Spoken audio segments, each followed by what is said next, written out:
Hey guys, so I was out here doing my spring cleaning and maintenance on the 4Runner and thought I would make a video or two. And the first one here I'm going to do is there's a lot of kind of misinformation on the 3.0 Toyota motor in the older trucks and 4Runners. And so I'm going to make this one short and specific because I've done some longer form general ones, and this one is specifically about the head gasket issues, and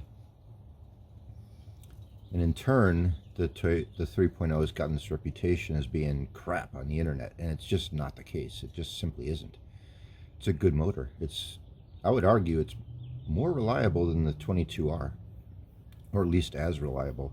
The 22R has its own set of known issues, but having said that, both of these compared to most other cars, makes, and engines are still better, even though they have a few small Achilles heels.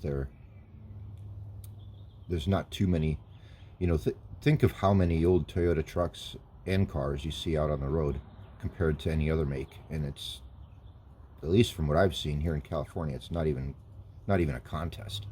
So both of them are fantastic. You just got to know what you're dealing with and know how to do a little preventative work and understanding before you make changes and that kind of thing. So let's jump right in and talk about three things that I think are key to, that are said on the internet that are not really true. What is true is that the 3.0 is, you got to keep it cool, and because that getting too hot thing can be what causes head gasket failure. That's assuming you have the upgraded, did the recall, if yours was recalled, because the earlier 3.0s were, the later ones had the better head gaskets on them, and they weren't. So I think that was around up till 92-ish, but I'm not sure. So check out, see if yours was done. Number one is EGR delete. It's all over the internet, EGR delete. Why put hot exhaust gases back into the combustion chamber? That's just going to make it hotter. That's just going to cause head gasket failure. That's just wrong, bad information. So this is your EGR system right here. And there's electronics that go to it, and there's vacuum that goes to it. And there's the metal lines that are where the hot exhaust gases go through back into the intake and recirculate back into the engine. So let me put you down here. So EGR delete, and that information that it raises combustion chamber temperatures, it's the exact opposite. It actually cools it. What makes a combustion chamber hot is air and fuel, and the combustion process generates heat. So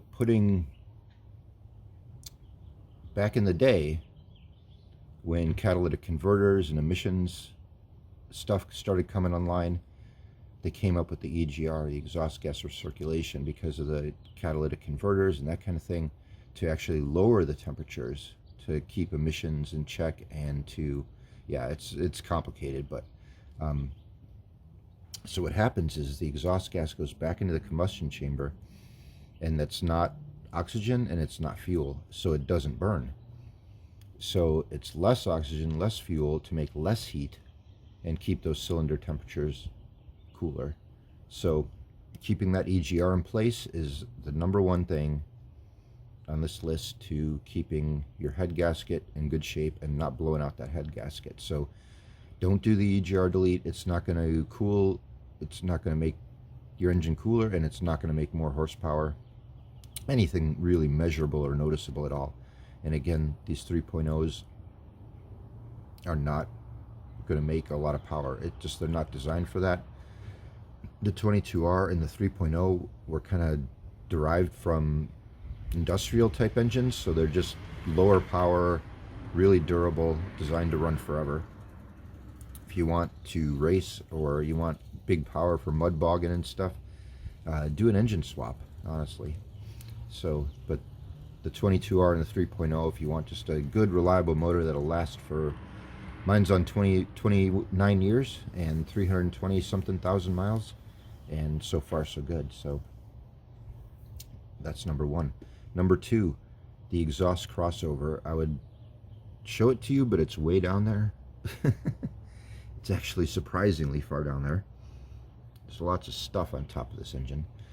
And so on the passenger side, the exhaust manifold and the exhaust itself has a crossover that goes back behind the engine, and it goes behind that rear cylinder. And so the complaint there is that that crossover heats up the rear of the cylinder head and causes gasket failure in the back there. Now that one I believe could have some credibility. Is it as big a deal as people make it out to be? I don't think so. Namely because Toyota engineers really know what they're doing, but the one thing they didn't do totally right on this motor specifically is the coolant ports in the engine itself and in the heads are not the best design. So getting the cooling back there that's kind of where the issue is. So, however, I get questions all the time. Should I take that out and put in headers? Should I wrap it with the exhaust or header tape, that kind of thing, or put a heat shield and stuff? And all of that, if you're motivated, then I don't see, and if it fits within emission regulations in your state where you're at, I don't see a problem. I don't. If you want to change all that, then be my guest. The thing is, though, if you could change the headers and still keep the EGR, change the headers. Otherwise, I wouldn't do it. I think the EGR is more important to keep in place than to change where that exhaust is running. So, but yeah, otherwise, feel free to go for it. So the third one, and the last one for today, is keeping your engine clean.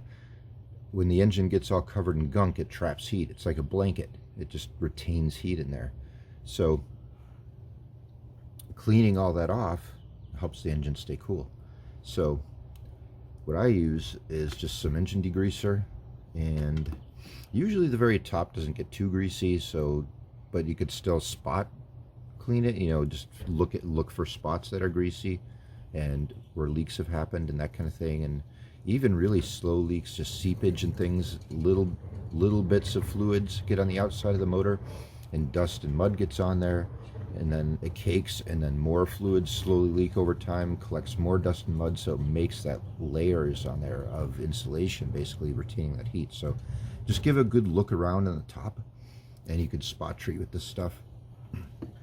And then I take the skid plate off the bottom and I get under, and I just hose down it from underneath too, and then let it sit for 20-30 minutes, and then just use a garden hose and hose it off. Now, I don't use a pressure washer because these things have engines these days have electronics everywhere. These older ones I don't think are as susceptible to water problems getting in there, but still, let's address that. So I just use a garden hose with just a spray nozzle, and for the top I just put it on like a shower setting or something relatively low pressure, and just let this stuff do the work, and then just give it a good rinse, good solid rinse, and just rinse all around, getting even the areas that aren't grimy, just getting the mud and dust and stuff off. And then from underneath I ramp up the pressure, and you could just spray to your heart's content underneath. But I find the bottom half of the engine is where more stuff accumulates and gets more dirt and mud on it also. So, and stuff just drips down if you have any seepage, and leaks over time, collects more on the bottom. So, and that you could use a higher pressure, but then, again, letting the degreaser stuff do the work for you is really the best way to go. So I don't do steam cleaning, I don't do high pressure washing and stuff like that. And then after all that, just let it sit. Leave the hood open, let it sit outside, let it air out, give it a couple hours to dry out, and then it should be problem free. I never ever had a problem And you know, these engines don't have like the coil on plugs and stuff like that, where water can get down in there and short everything out and that kind of stuff. So it should be good to go. So yeah, that's the 3 things I wanted to share with you. And just a bonus tip at the end again, like I say in every video, is keep the cooling system well maintained. So flush it, keep your fluids changed, you know, keep that antifreeze and water mix proper ratio, keep it fresh, keep it clean.